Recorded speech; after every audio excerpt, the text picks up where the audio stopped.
Hello everyone, welcome back to Pratishtha Vidyalaya. चलिए आज बात करते हैं हम एक अपने नए और बहुत इंपॉर्टेंट टॉपिक की, जो कि है हमारा what is essential and non essential amino acids. Basically essential amino acids cannot be synthesized by the human body and must be obtained from the diet। essential amino acids दोस्तों क्या होते हैं, जो हमारी बॉडी खुद सिंथेसाइज नहीं कर पाती, बट हमें उन्हें डाइट से पूरा करना पड़ता है, डाइट से लेना पड़ता है, इसीलिए वो एसेंशियल है, क्योंकि हमें उन्हें लेना पड़ रहा है, हमारी बॉडी में नहीं है वो, इसीलिए हम उनको बोलते हैं essential amino acids. And conversely non essential amino acids can be produced by the body from other molecules. Conversely जो नॉन एसेंशियल है, जो हमें जरूरत नहीं है बहुत ज्यादा लेने की, वो हमारी बॉडी में सिंथेसाइज हो रहे हैं, प्रोड्यूस हो रहे हैं from other molecules. So essential amino acids are vital for protein synthesis, growth and repair, while the body produces non-essential ones to support these functions। Basically दोस्तों अमाइनो एसिड्स जो essential होते हैं उनको हमें बॉडी में लेना क्यों पड़ता है बाहर से, सिर्फ इसलिए क्योंकि वो हमारे प्रोटीन सिंथेसिस, हमारे ग्रोथ एंड हमारे रिपेयर में सबसे ज्यादा इंपॉर्टेंट पार्ट होते हैं, वाइटल होते हैं उसके लिए। And the body produces non essential ones to support this functions. और जो नॉन एसेंशियल अमाइनो एसिड्स होते हैं वो इन एसेंशियल अमाइनो एसिड्स के फंक्शन को सपोर्ट करने के लिए बॉडी के अंदर प्रोड्यूस हो रहे होते हैं।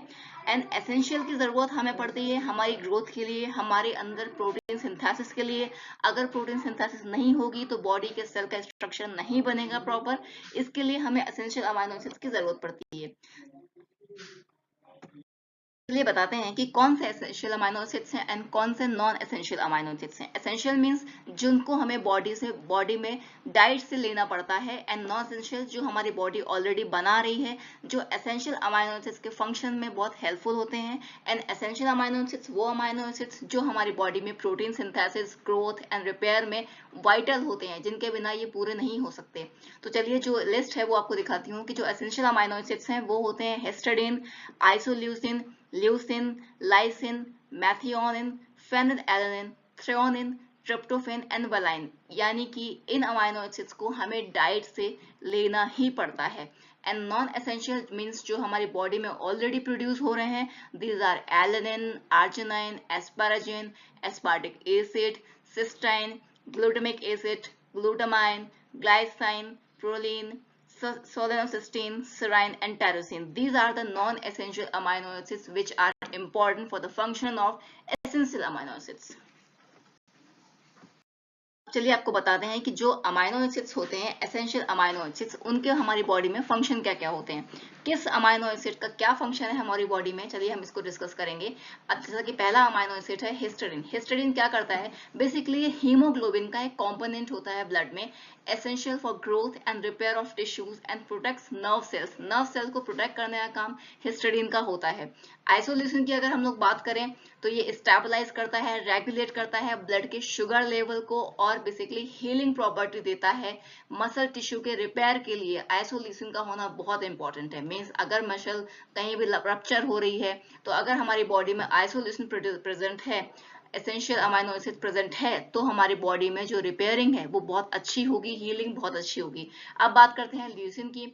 तो बेसिकली ल्यूसिन जो होता है वो अकेले काम नहीं करता, that works with other amino acids to promote healing of muscles. ये भी हीलिंग में काम करता है जैसा कि आइसोल्यूसिन और ल्यूसिन। बेसिकली आइसोल्यूसिन का काम होता है हीलिंग का, मेन काम आइसोल्यूसिन का है। ल्यूसिन जैसा कि लिखा हुआ है कि दूसरे अमाइनो एसिड्स के साथ में वर्क करता है, तो कह सकते हैं कि ये आइसोल्यूसिन के संग कहीं ना कहीं वर्क करता है हीलिंग के लिए, स्किन की हीलिंग के लिए, और ग्रोथ हार्मोन को जो प्रोडक्शन होता है उसको इंक्रीज करने का काम ल्यूसिन का होता है। एंड लाइसिन की अगर बात करें तो लाइसिन क्या करता है, बेसिकली बॉडी में जो कैल्शियम का अब्जॉर्प्शन होता है उसको बढ़ाने का काम करता है, कार्टिलेज के फॉर्मेशन में हेल्प करता है, कनेक्टिव टिश्यू के फॉर्मेशन में हेल्प करता है लाइसिन।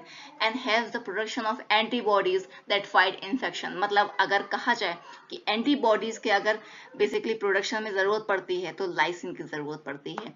अब बात करते हैं अगर मैथियोनिन की, तो मैथियोनिन क्या करता है, एक पावरफुल एंटीऑक्सीडेंट है, असिस्ट करता है फैट्स के ब्रेकडाउन में। मींस फैट्स का ब्रेकडाउन कराने का काम मैथियोनिन का होता है, डिटॉक्सिफाई करने का काम मैथियोनिन का होता है, जो भी मेटल्स होते हैं हार्मफुल वो हमारी बॉडी से निकालने का काम मैथियोनिन का ही होता है। Means methionine is the very much important amino acid. All are very much important amino acids in our body, but still we can say detoxification is very much important। And phenylalanine की अगर हम लोग बात करें तो ये brain basically phenylalanine का use करता है केमिकल्स को प्रोड्यूस करने के लिए, सिग्नल को ट्रांसमिट करने के लिए। हम कह सकते हैं कि इनमें से ऐसा कोई अमाइनो एसिड नहीं है जिसके बिना हमारा काम चल जाएगा। तो इसीलिए इन सारे अमाइनो एसिड्स का हमारी बॉडी में होना बहुत जरूरी है।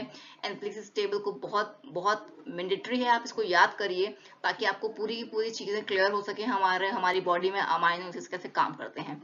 चलिए बात करते हैं आगे थ्रेओनिन की। तो थ्रेओनिन क्या करता है? थ्रेओनिन प्रोटीन के बैलेंस को मेंटेन करता है। कोलेजन का फाइब्रेशन जो फॉर्मेशन होता है वो थ्रेओनिन के थ्रू होता है। एंड टूथ एनेमल हमारी थ्रेओनिन के थ्रू बनती है। कोलेजन हमारी स्किन का सबसे ज्यादा इंपॉर्टेंट पार्ट है एंड थ्रेओनिन बनाने में हेल्प करता है कोलेजन को। एंड ट्रिप्टोफैन की अगर हम लोग बात करें तो बेसिकली ये इम्यून सिस्टम के फंक्शन को प्रॉपरली वर्क करने में ट्रिप्टोफैन का बहुत बड़ा हाथ होता है। ये हेल्प करता है इम्यून सिस्टम को to function properly, enhances release of growth hormone also and normal sleep।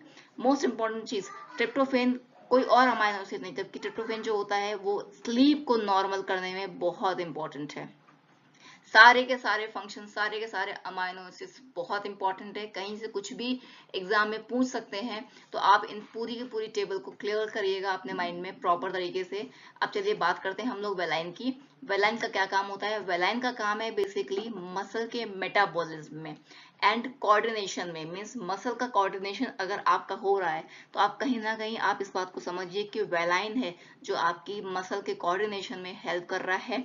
एक एनर्जी सोर्स की तरह काम कर रहा है, मसल के टिश्यू में एनर्जी दे रहा है जिससे आप प्रॉपर तरीके से एक्टिव हो रहे हैं। अदरवाइज थोड़ा भी अगर कोऑर्डिनेशन में गड़बड़ है तो आप समझ जाइएगा कि वेलाइन थोड़ा सा गड़बड़ चल रहा है हमारा। तो ये पूरी की पूरी टेबल आपको जरूर लर्न करनी है, बहुत इंपॉर्टेंट है। एंड मोस्ट इंपॉर्टेंट ये आपके बेसिक नॉलेज के लिए भी इंपॉर्टेंट है कि हमारी बॉडी में कौन सा अमाइनो एसिड क्या वर्क कर रहा है, किसके बिना क्या पूरा नहीं होता। और जब भी आपके अंदर इनमें से किसी भी अमाइनो एसिड की कोई कमी होती है, डॉक्टर उससे रिलेटेड ड्रग ही आपको देता है ताकि उस कमी को वो अमाइनो एसिड पूरा कर पाए एक ड्रग की फॉर्म में। चलिए आज का हमारा ये सेशन यही खत्म होता है। आई होप आपको ये वीडियो पसंद आया होगा। अगर पसंद आया हो, कोई डाउट हो तो आप प्लीज मुझे कमेंट सेक्शन में जरूर बताइए। Please like, subscribe and share all the videos of mine. And thank you so much. मिलते हैं नेक्स्ट वीडियो में। Bye bye.